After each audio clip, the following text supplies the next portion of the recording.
Treatise on Nature, from the Treatises of Light, Risale-i by Said Nursi.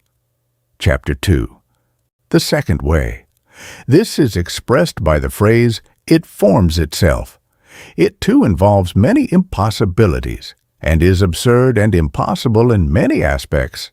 We shall explain 3 examples of these impossibilities. First, impossibility. O you obstinate denier! Your egotism has made you so stupid that somehow you decide to accept 100 impossibilities all at once. For you yourself are a being, and not some simple substance that is inanimate and unchanging. You are like an extremely well-ordered machine that is constantly being renewed, and a wonderful palace that is undergoing continuous change. Particles are working unceasingly in your body.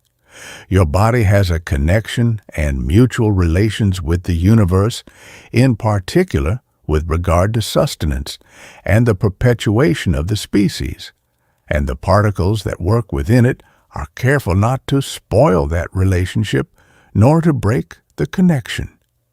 In this cautious manner, they set about their work as though taking the whole universe into account.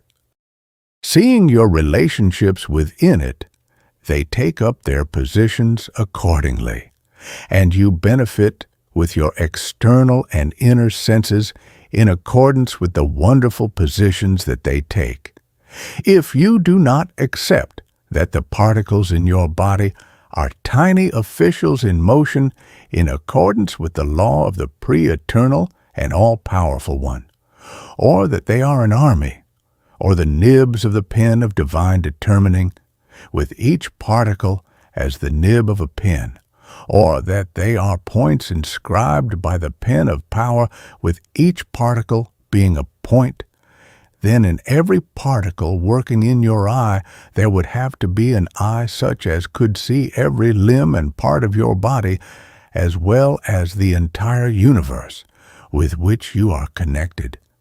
In addition to this, you would have to ascribe to each particle an intelligence equivalent to that of 100 geniuses, sufficient to know and recognize all your past and your future, and your forebears and descendants, the origins of all the elements of your being, and the sources of all your sustenance, to attribute the knowledge and consciousness of 1,000 Platos to a single particle of one such as you, who does not possess even a particle's worth of intelligence in matters of this kind, is a crazy superstition 1,000 times over. Second, impossibility.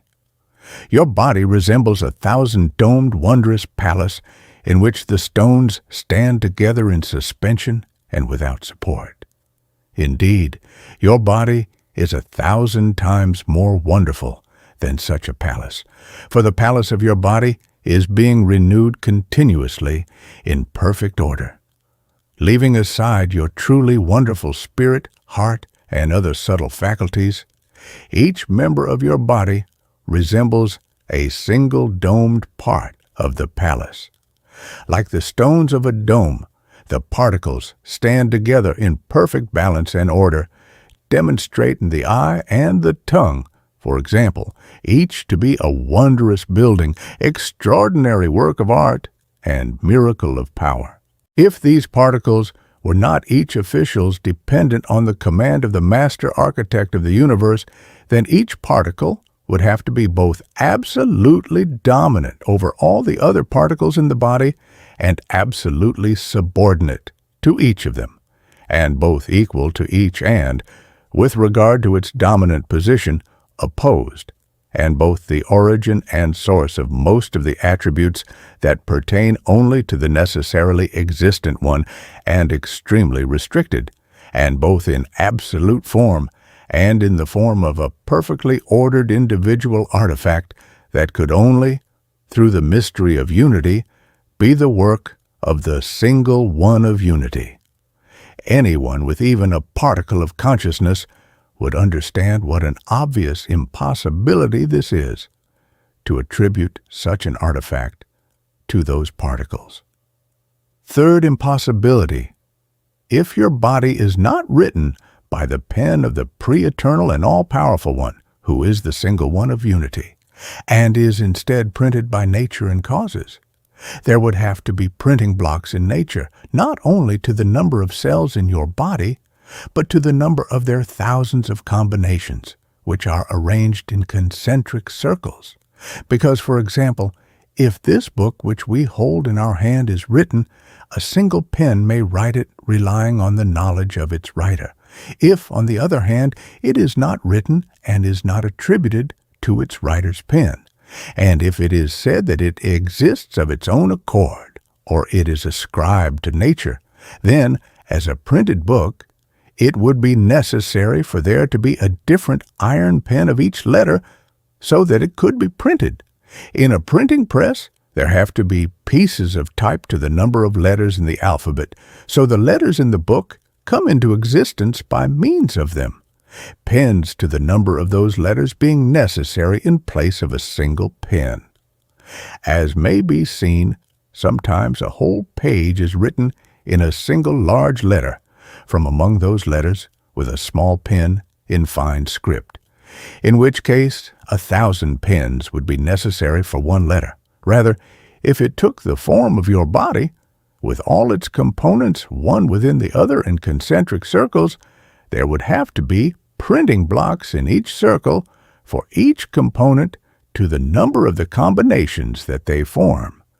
Now, see, if you claim this, which involves 100 impossibilities, to be possible, then again, if they are not attributed to a single pen, for those well-ordered artistic pieces of type, faultless printing blocks, and iron pens to be made, further pens, printing blocks, and letters to the same number as themselves would be necessary, and they too would have to have been made, and they too would have to have been well-ordered and artistically fashioned, and so on.